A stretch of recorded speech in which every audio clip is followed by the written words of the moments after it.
बाळ, फ्रीजमधून श्रीखंड काढ ना. आम्ही पूर्वी घरीच बनवायचो श्रीखंड. त्याची चवच वेगळी होती.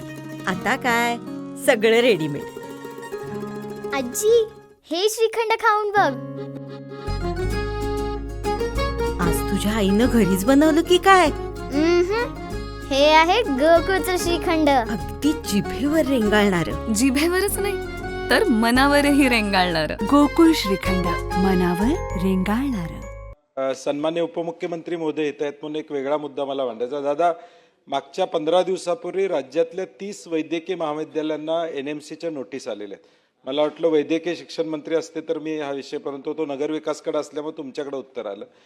जवळजवळ या महाविद्यालयांना जर पूर्तता केली नाही तर 1 कोटीपर्यंतचा दंड आणि या वर्षीच्या 3000 मेडिकलचे ॲडमिशन गव्हर्नमेंट कॉलेजेसच्या अडचणीत येण्याची शक्यता नाकारतात.